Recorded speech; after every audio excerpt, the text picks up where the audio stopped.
저희 이슈 인사이드는 지난 6일 부산시 유도협회 회장직을 둘러싼 전 현 집행부 간 파열음을 전해드린 바 있습니다.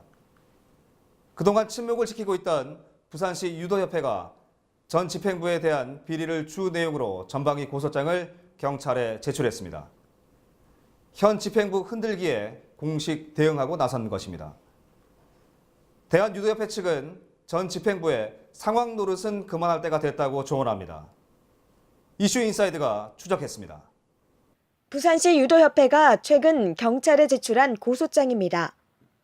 협회는 고소장에서 전 집행부 측이 현 회장에 대해 사퇴를 종용하고 허락 없이 직인을 사용하는 등 직권을 남용하고 배임 행위를 저질렀다고 주장했습니다.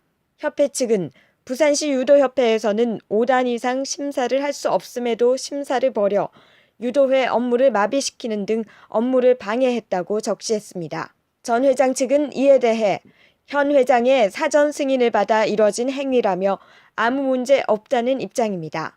전 집행부 측은 현재 현 회장에 대한 직무정지 가처분을 진행 중인 것으로 알려졌습니다.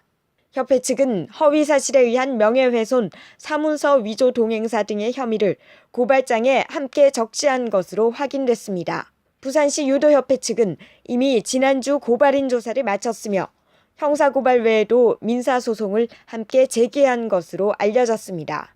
협회 전무 대리직을 맡고 있는 성모 체육고 교사도 자신을 제자를 폭행하고 금전을 챙긴 것으로 보도한 언론사를 언론중재위원회에 제소하고 정정보도를 공식 요구했으며 해당 언론사 기자를 허위사실에 의한 명예훼손으로 지난주 형사 고소한 것으로 알려졌습니다. 고소장에서 성 전무는 해당 기자가 기사를 게재하기 전 단 한 번도 사실 확인을 한 적이 없으며 자신과 관계없는 통장을 마치 뇌물받은 통장인 것처럼 표기했다고 주장했습니다. 성 전무는 제자를 폭행한 것이 아니라 가출이 잦았던 아이를 잡아달라는 학부모의 요청에 따라 행해진 사랑에 매였다. 당시 주변 학부모들의 사실 확인서를 첨부했다고 밝혔습니다. 협회 측은 이 같은 협회 내 인사들에 대한 허위 보도가 전 집행부의 흔들기 공작의 하나로 보고 고소를 통해 몸통을 밝혀낼 수 있을 것으로 기대하고 있습니다.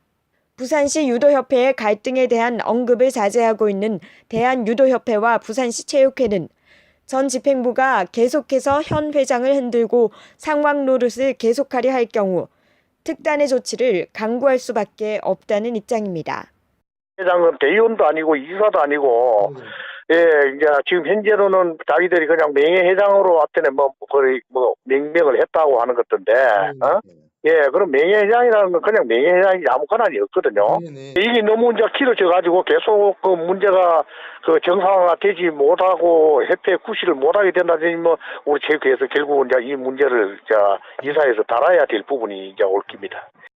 우리 중앙의 입장에서는 어느 정도 그 송 회장에 대해서 그렇게 하고 있는 걸 아는데 나쁘지만 우리가 누구 편을 들 수는 없다는 거죠. 도의적으로 봤을 때는 송 회장이 잘못하고 있는 것 각 시도에서도 그렇고 웬만큼 알죠. 물론 알수록 그 현 회장이 할 수 있게끔 잘해도 못하도 할 수 있게끔 나한테 길을 열어줘야지 자기가 내가 이런 거 하지만 그 뒤에서 다 조정을 하려고 하면 누가 회장을 하겠냐 이거죠. 사람 같은 논리인데 체육회에서도 그러고 그렇게 한다면 당연히 우리는 서 회장님이 그 회장으로서 인정을 계속 하는 거죠. 이사회를 해서 어린 애들까지 피해를 볼 수 있는 부분이니까 어떤 여러 가지 생각을 회의를 해봐야 되겠죠. 현 전 집행부 간 갈등이 법정으로 비화되면서 부산시 유도협회가 제대로 운항할 수 있을지 유도인들의 걱정이 늘고 있습니다. 이슈 인사이드입니다.